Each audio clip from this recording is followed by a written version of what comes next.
Hare Krishna, everyone. Welcome back to the daily readings of Srila Prabhupada's books. And we have the tipping point is happening here in Folkestone. We've got devotees here from London. We've got devotees from Canterbury. We've got devotees from Folkestone. Somebody who's been here in generation from Folkestone, folks coming together. And it's wonderful. And welcome to all of you out in there in cyberspace. And let's just, without further ado, without formalities, let's plow back into the Bhagavatam. We're reading Srila Sanatana Goswami's, we read something about Sanatana Goswami this afternoon. Yeah. So he wrote a book called Sri Krishna Lila Stava, and he was very dear to Lord Chaitanya. And we read this afternoon just how dear he was to Lord Chaitanya and how Lord Chaitanya was dear to him. Because that's the nature of spiritual life. It awakens our relationship with Krishna, and he loves us even more than we love him. He loves us more than we can love because there's a capacity to love. So this is Sanatana Goswami's glorification of the Srimad-Bhagavatam, the book we're reading. It goes like this. Sarva Shastabdipi Yusha Sarva Vedaika Satpala Sarva Siddhanta Ratnadya Sarva Lokaika Drikprada. O nectar from the ocean of all scriptures, singular fruit of all the Vedas, rich mine of the precious gems of all conclusive truths, you are the only giver of sight to all the worlds. Sarva Bhagavata Prana Srimad Bhagavata Prabho Kalidwandodita Ditya Sri Krishna Parivartita. O life air of all the Supreme Lord's devotees, O Master Srimad Bhagavatam, you are the sun risen in the darkness of Kali. You are the exact image of Sri Krishna. Paramananda Pataya Prema Varshakshadayate Sarvada Sarvasevyaya Sri Krishnaya Namostume. I bow down to you, who are supremely blissful to read. Your every syllable pours down a flood of prema. You can always be served by everyone. You are Sri Krishna himself.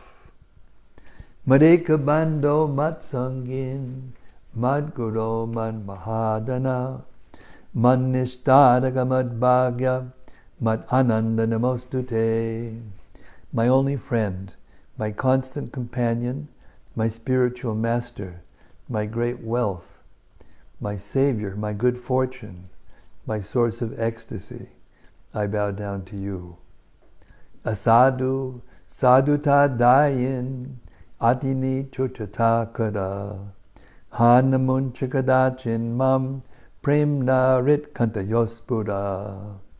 O bestower of saintliness to the unsaintly, O exalter of the most fallen, please never leave me, always appear in my heart and my voice with pure love.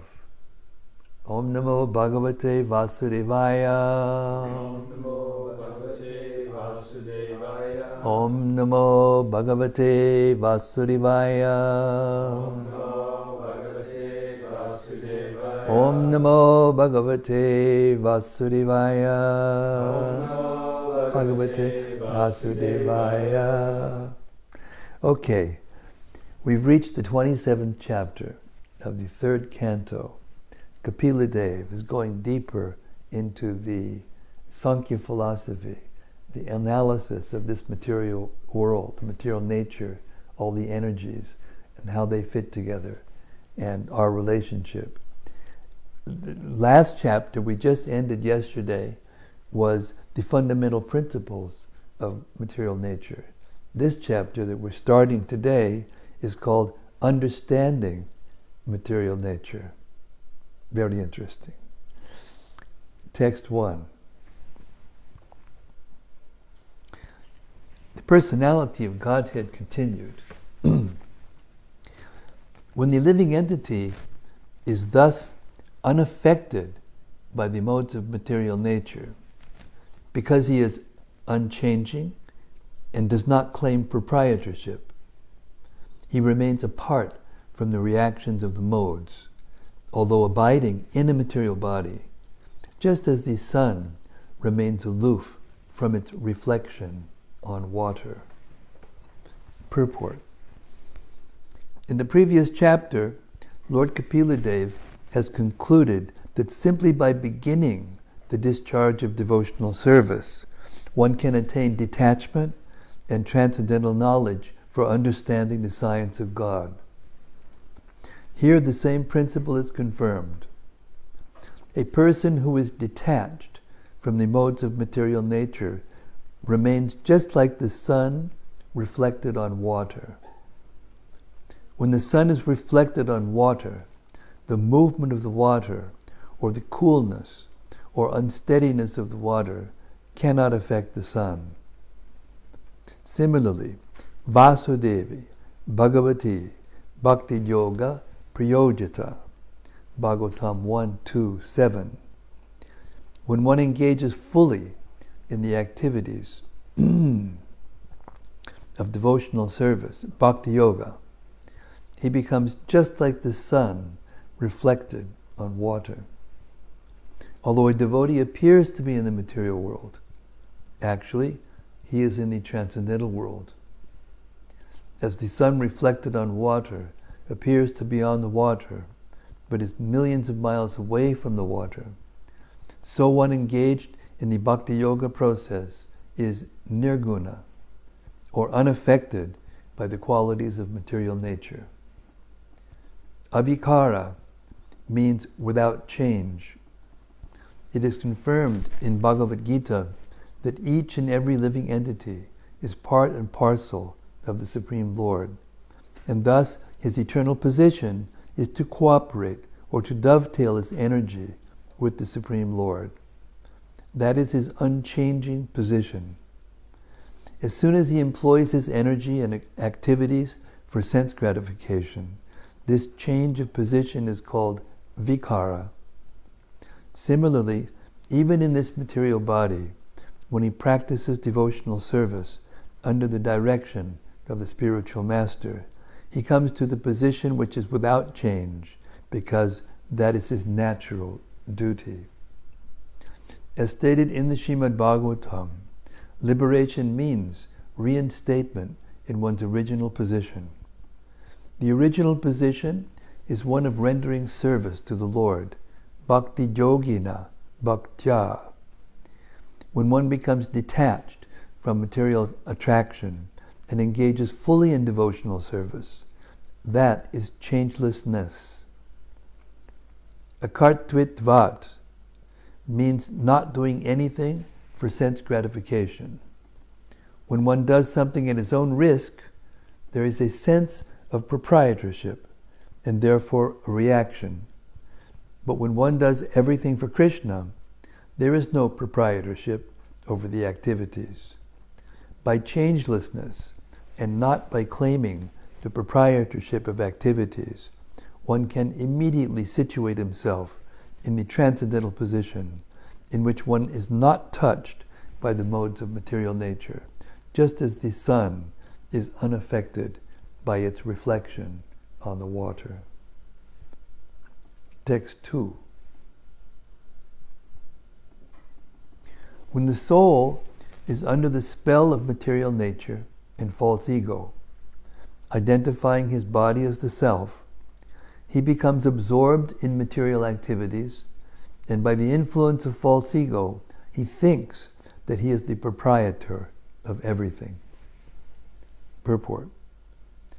Actually, the conditioned soul is forced to act under the pressure of the modes of material nature. The living entity has no independence. When he is under the direction of the Supreme Personality of Godhead, he is free. But when under the impression that he is satisfying his senses, he engages in sense gratificatory activities, he is actually under the spell of material nature. In Bhagavad Gita it is said, Prakrite kriyamanani. One acts according to the particular modes of nature he has acquired. Guna refers to the qualities of nature.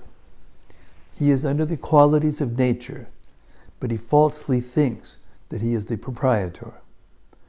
This false sense of proprietorship can be avoided simply by engaging oneself in devotional service under the direction of the Supreme Lord or his bona fide representative.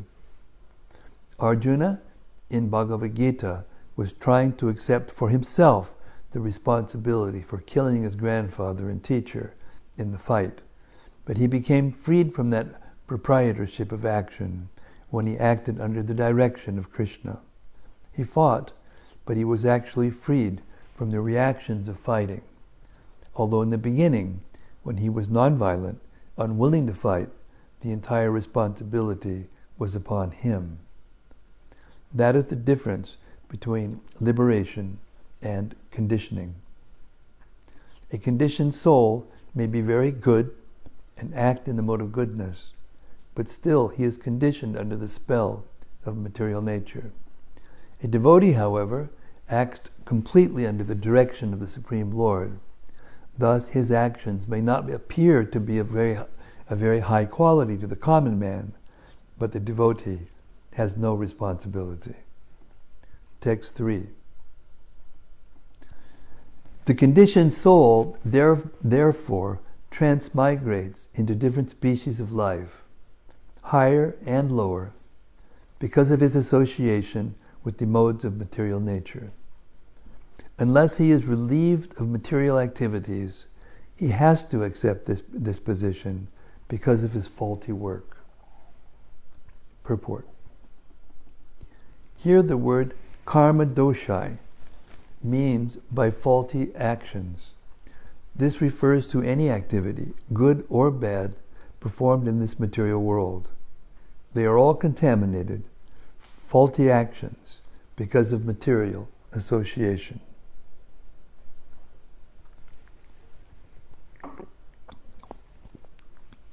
The foolish conditioned soul may think that he is offering charity by opening hospitals for material benefit, or by opening an educational institution for material education. But he does not know that all such work is also faulty, because it will not give him relief from the process of transmigration from one body to another. It is clearly stated here, Sad asan mishra jonishu.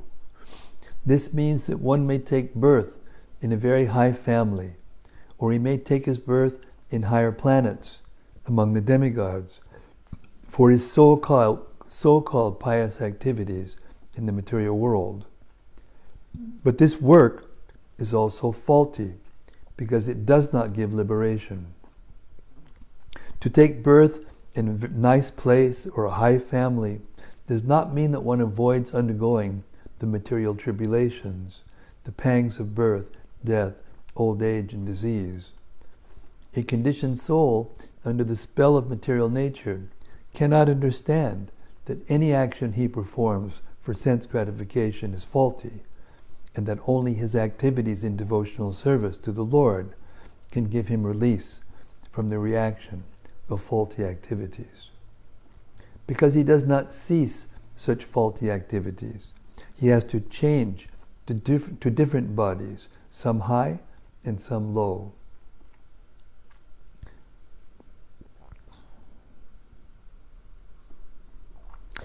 That is called samsara padavim, which means this material world, from which there is no release. One who desires material liberation has to turn his activities to devotional service. There is no alternative. Text 4. Actually, a living entity is transcendental to material existence. But because of his mentality of lording it over material nature, his material existential condition does not cease, and just as in a dream, he is affected by all sorts of disadvantages. Purport. The example of a dream is very appropriate. Due to different mental conditions, in dreams we are put into advantageous and disadvantageous positions. Similarly, the spirit soul has nothing to do with this material nature, but because of his mentality of lording it over, he is put into the position of conditional existence. Conditional existence is described here as Jayato Vishayan Asya. Vishaya means an object of enjoyment. As long as one continues to think that he can enjoy material advantages, he is in conditional life. But as soon as he comes to his senses, he develops the knowledge that he is not the enjoyer, for the only enjoyer is the Supreme Personality of Godhead. As confirmed in Bhagavad Gita 5.29, he is the beneficiary of all the results of sacrifices and penances, bhoktaram, yajna tapasam, and he is the proprietor of all the three worlds, sarvaloka maheshwaram. He is the actual friend of all living entities. But instead of leaving proprietorship, enjoyment, and the actual position as the friend of all living entities to the Supreme Personality of Godhead, we claim that we are the proprietors, the enjoyers, and the friends. We perform philanthropic work, thinking that we are the friends of human society. Someone may proclaim himself to be a very good national worker, the best friend of the people and of the country, but actually he cannot be the greatest friend of everyone. The only friend is Krishna. One should try to raise the consciousness of the conditioned soul to the platform of understanding that Krishna is his actual friend. If one makes friendship with Krishna, one will never be cheated, and he will get all help needed. Arousing this consciousness of the conditioned soul is the greatest service, not posing oneself as a great friend of another living entity. The power of friendship is limited. Although one claims to be a friend, he cannot be a friend unlimitedly.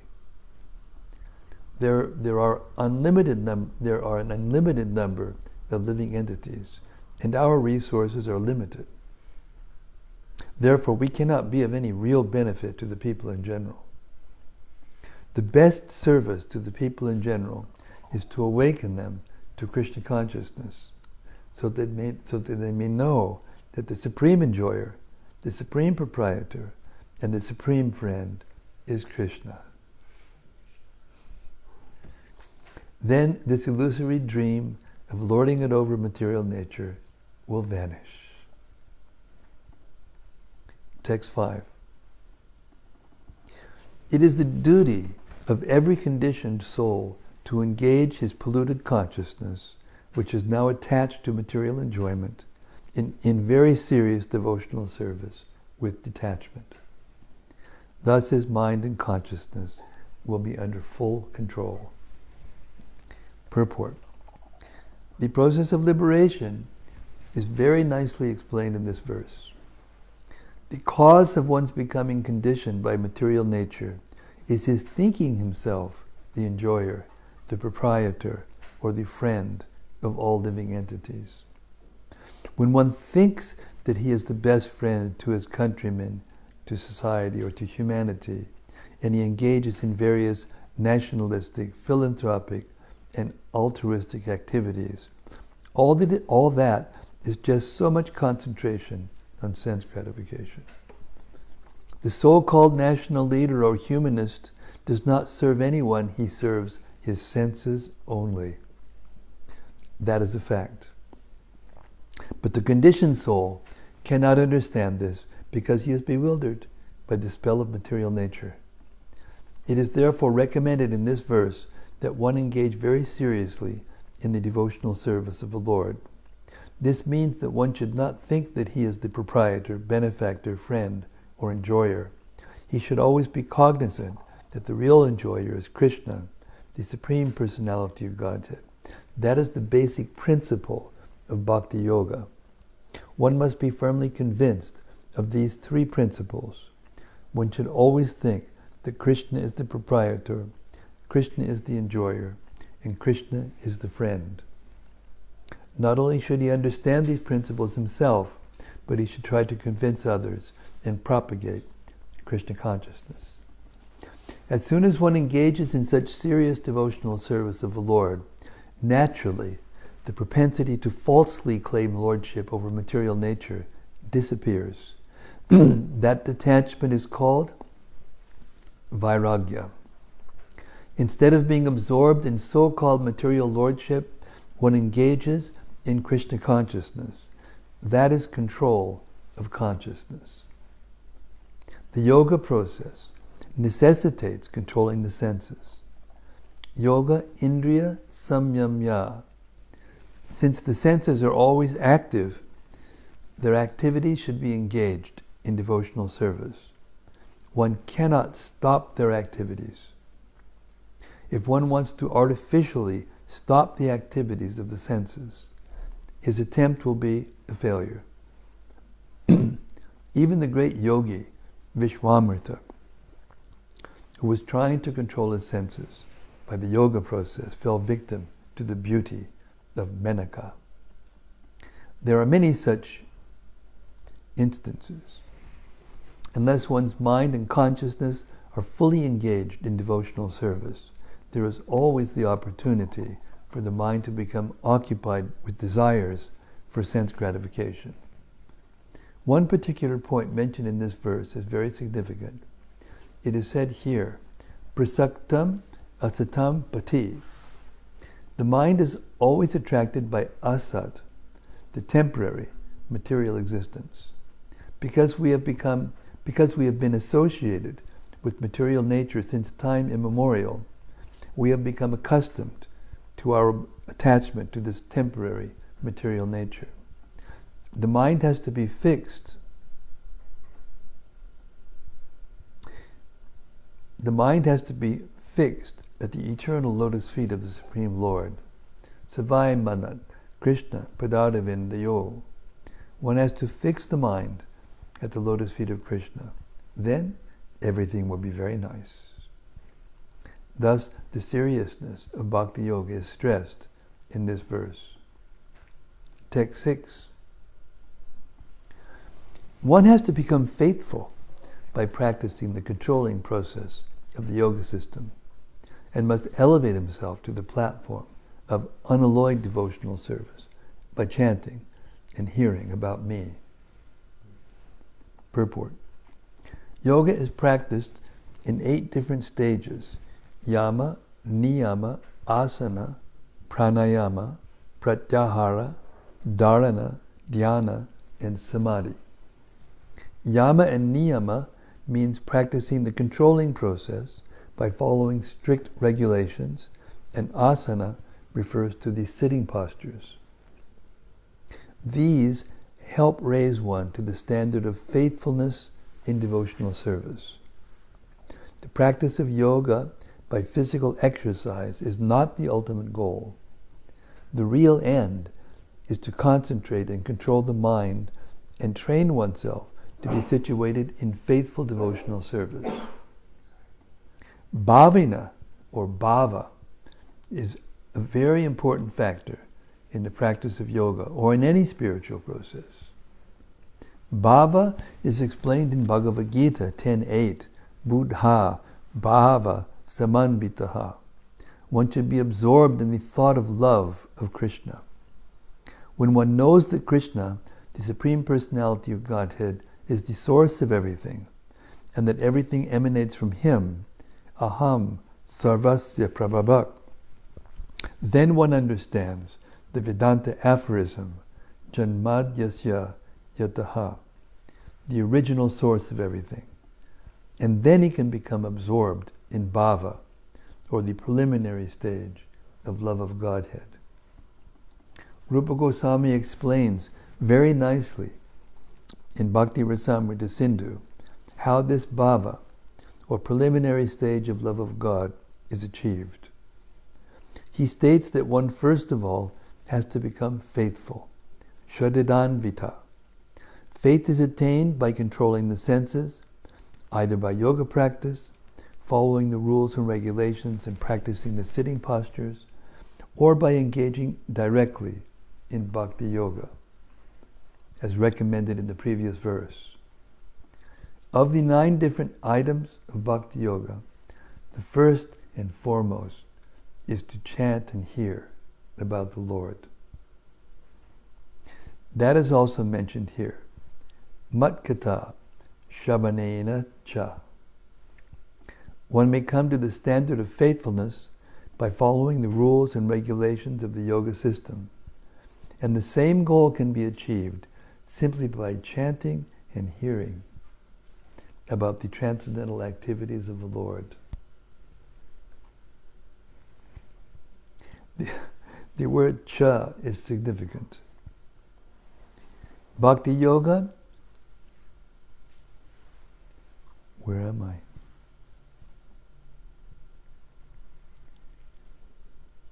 Oh yeah. Bhakti yoga is direct. Yes. And the other process is indirect. But even if the indirect process is taken, there is no success unless one comes fully to the direct process of hearing and chanting the glories of the Lord.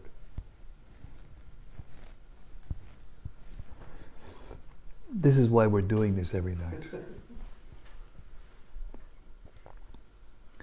Therefore, the word satyena is used here.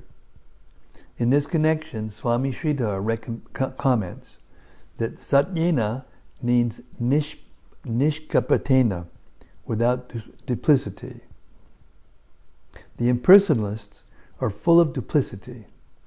Sometimes they pretend to execute devotional service, but their ultimate idea is to become one with the Supreme. This is duplicity, kapata. The Bhagavatam does not allow this duplicity. In the beginning of Srimad-Bhagavatam, it is clearly stated, Paramo Nirmatsaranam. This treatise, Srimad-Bhagavatam, is meant for those who are completely free from envy. The same point is again stressed here.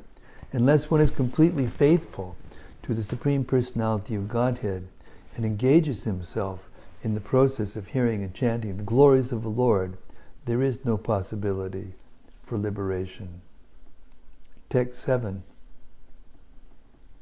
In executing devotional service, one has to see every living entity equally, without enmity towards anyone, yet without intimate connections with anyone.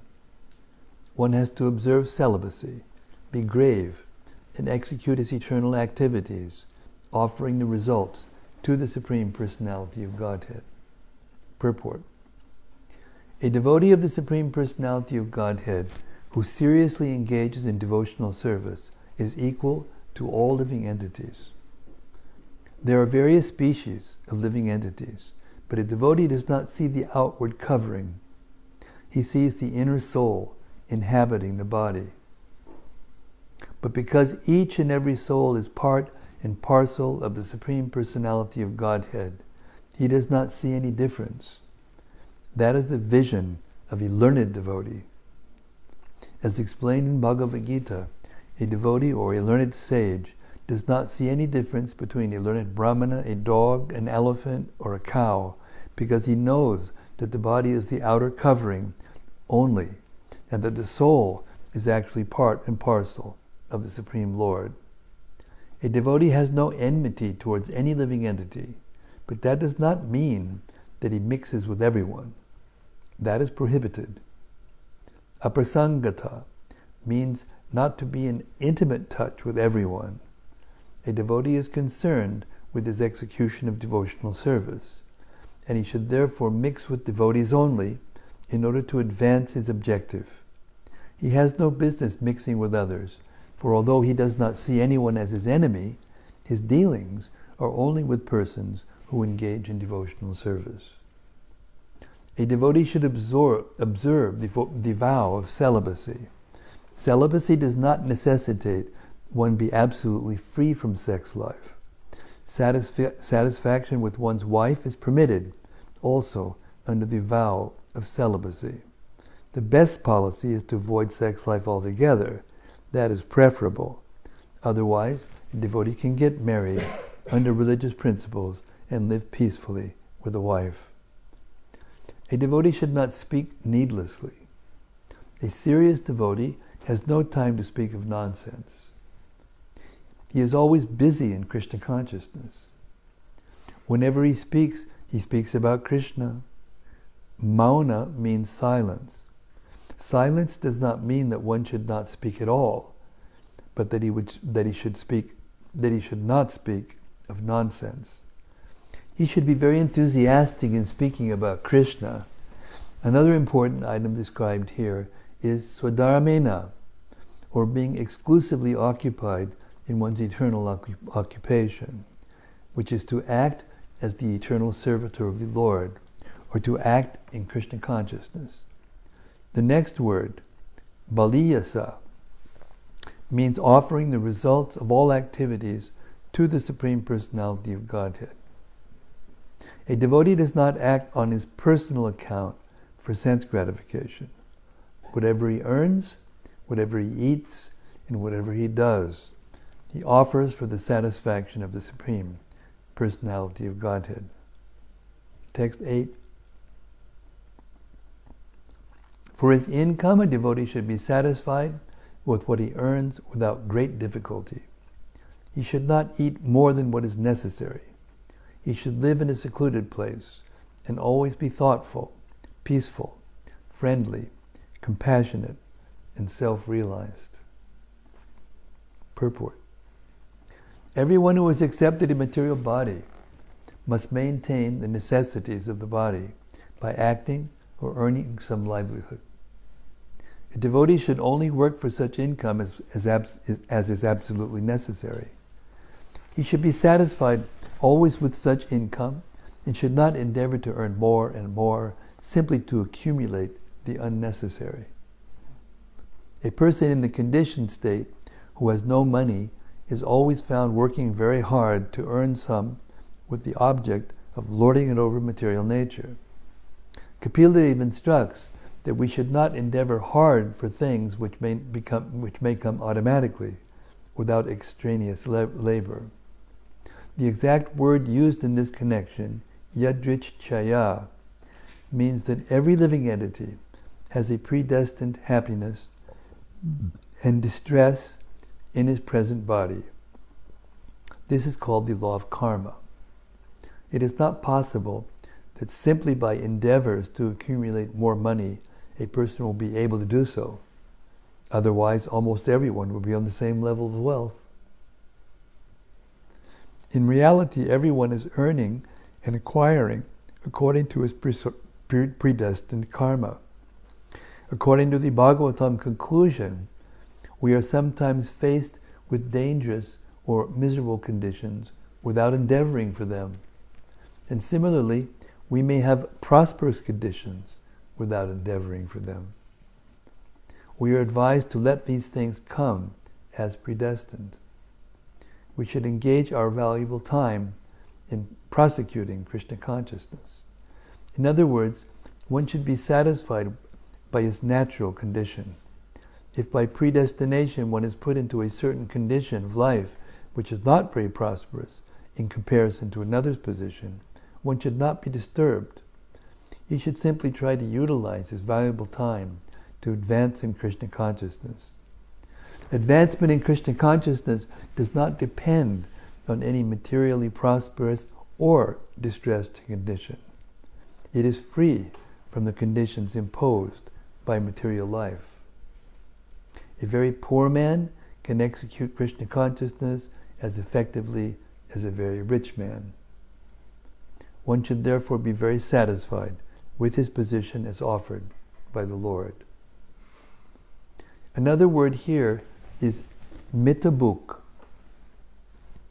This means that one should eat only as much as necessary to maintain the body and soul together.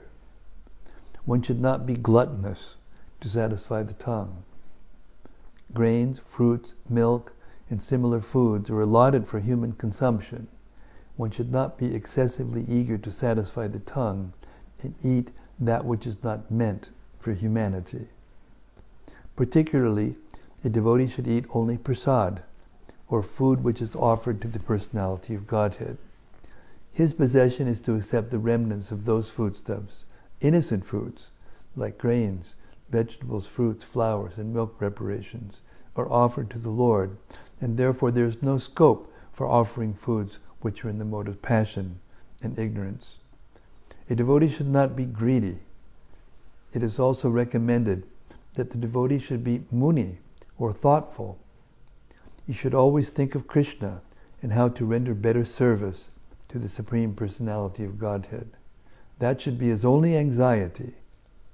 As a materialist is always thoughtful about improving his material condition, a devotee's thoughts should always be engaged in improving his condition in Krishna consciousness. Therefore, he should be a muni. The next item recommended is that a devotee should live in a secluded place. Generally, a common man is interested in pounds, shillings, and pence, or materialistic advancement in life, which is unnecessary for a devotee. A devotee should select a place of residence where everyone is interested in devotional service. Generally, therefore, a devotee goes to a sacred place of pilgrimage where devotees live.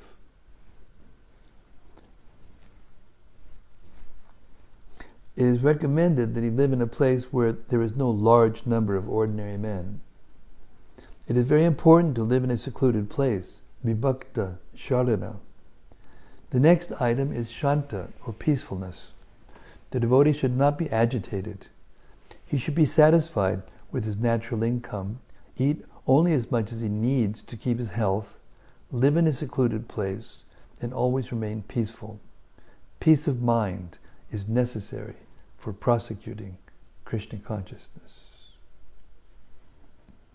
The next item is maitra, friendliness. A devotee should be friendly to everyone, but his intimate friendship should be with devotees only. With others he should be official. He may say, "Yes, sir, what you say is all right." But he is not intimate with them. A devotee should, however, have compassion for persons who are innocent, who are neither atheistic nor very much advanced in spiritual realization. A devotee should be compassionate towards them and instruct them as far as possible in making an advancement in Krishna consciousness. A devotee should always remain atmavan, or situated in a spiritual position. He should not forget that his main concern is to make advancement in spiritual consciousness, or Krishna consciousness. And he should not ignorantly identify himself with the body or the mind. Atma means the body or the mind, but here the word atmavan especially means that one should be self-possessed. He should always remain in the pure consciousness that he is spirit soul and not the material body or the mind. That will make him progress confidently in Krishna consciousness. Text 9.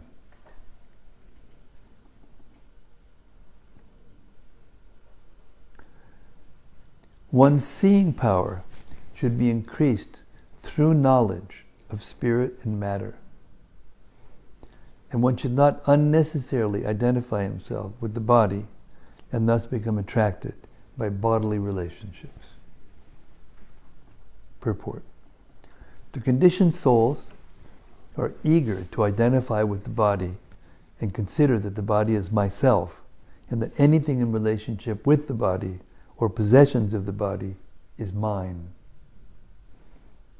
In Sanskrit, this is called aham mamata,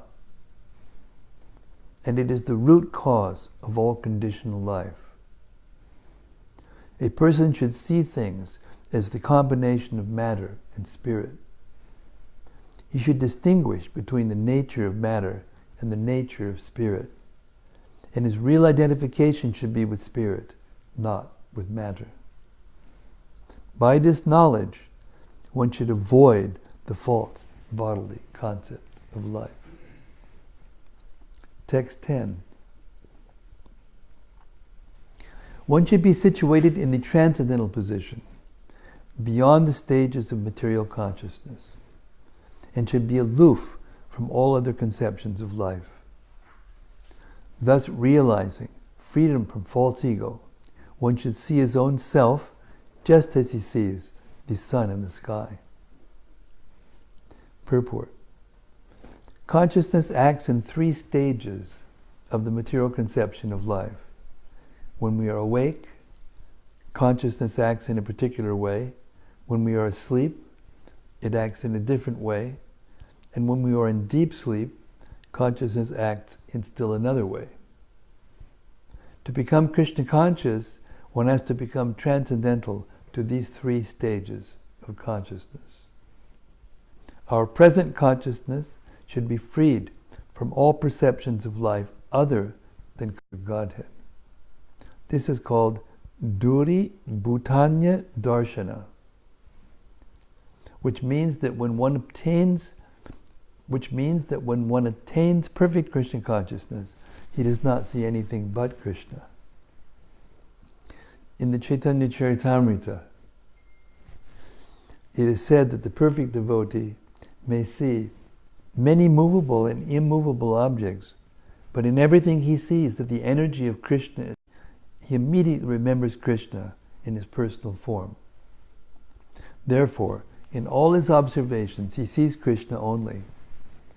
In the Brahma Samhita 538, it is stated that when one's eyes are smeared with love of Krishna, Premanjana, Chudita, he always sees Krishna outside and inside. This is confirmed here. One should be freed from all other vision, and that in that way, he is freed from the false egotistic identification and sees himself as the eternal servitor of the Lord. Chakshushe Varkam. As we can see the sun without a doubt. One who is fully developed in Krishna consciousness sees Krishna and his energy. By this vision, one becomes Atmadrik, or self-realized. When the false ego of identifying the body with the self is removed, actual vision of life is perceivable. The senses, therefore, also become purified. Real service of the Lord begins when the senses are purified. One does not have to stop the activities of the senses, but the false ego of identifying with the body has to be removed. Then the senses automatically become purified, and with purified senses, one can actually discharge devotional service. Text 11. A liberated soul realizes, manifest as a reflection, even in the false ego. He is the support of the material cause, and he enters into everything. He is absolute, one without a second, and he is the eyes of the illusory energy. Purport. A pure devotee can see the presence of the personality of Godhead in everything materially manifested. He is present there only as a reflection. But a pure devotee can realize that in the darkness of material illusion, the only light is the Supreme Lord, who is its support. It is confirmed in Bhagavad Gita that the background of the material manifestation is Lord Krishna, and as confirmed in the Brahma Samhita, Krishna is the cause of all causes. In the Brahma Samhita, it is stated that the Supreme Lord, by his partial or plenary expansion, is present not only within this universe and each and every universe, but in every atom, although he is one without a second. The word adbayam, without a second, which is used in this verse, indicates that although the Supreme Personality of Godhead is represented in everything, including the atoms, he is not divided. His presence in everything is explained in the next verse, text 12.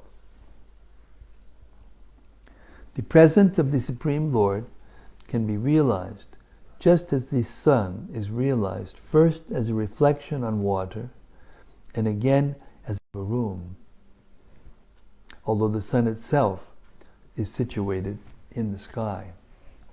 Purport: in the corner of a room. The room is dark and the sun is far away in the sky, but the sun's reflection on the water illuminates the darkness of the room. A pure devotee can realize the presence of the Supreme Personality of Godhead in everything by the reflection of his energy. In the Vishnu Purana it is stated that as the presence of fire is understood by heat and light, so the Supreme Personality of Godhead, although one without a second, is perceived everywhere by the diffusion of his different energies. It is confirmed in the Ishopanishad that the presence of the sun and the reflection can be perceived everywhere, although the sun is the globe. Text 13. The conditioned soul thinks, I am this body. But a liberated soul thinks, I am not this body. I am spirit soul. He thinks that he is an eternal servitor of the Supreme Lord. That identification is real ego. One conception is in the darkness of the threefold qualities of material nature, goodness, passion, and ignorance. And the other is in the pure state of goodness, called Shuddha Sattva, or Vasudeva. When we say that we give up our ego, this means that we give up our false ego. But real ego is always present. When one is reflected through the material contamination of the body and mind in false identification, he is in the conditional state. But when he is reflected in the pure stage, he is called liberated. The identification of oneself with material possessions in the conditional stage must be purified, and one must identify himself in relationship with the Supreme Lord. In the conditioned state, one accepts everything as an object of sense gratification. And in the liberated state, one accepts everything for the service of the Supreme Lord. Krishna consciousness, devotional service, is the actual liberated stage of a living entity. Otherwise, both accepting and rejecting on the material platform, or in voidness, or impersonalism, are imperfect conditions for the pure soul. By the understanding of the pure soul, called Satya Drik, one can see everything as a reflection of the Supreme Personality of Godhead. A concrete example can be given in this connection. A conditioned soul sees a very beautiful rose, and he thinks that the nice aromatic flower should be used for his own sense gratification. This is one kind of vision. A liberated soul, however, sees the same flower as a reflection of the Supreme Lord. He thinks this beautiful flower is made possible by the superior energy of the Supreme Lord. Therefore, it belongs to the Supreme Lord and should be utilized in his service. These are two kinds of vision. The conditioned soul sees the flower for his own enjoyment, and the devotee sees the flower as an object to be used in the service of the Lord. In the same way, one can see the reflection of the Supreme Lord in one's own senses, mind, in body, in everything. With that correct vision, one can engage everything in the service of the Lord. It is stated in the Bhakti Rasamrita Sindhu that one who has engaged everything, his vital energy, his wealth, his intelligence, and his words, in the service of the Lord, or who desires to engage all these in the service of the Lord, no matter how he is situated, is to be considered a liberated soul, or satyadrik. Such a man can understand things as they are.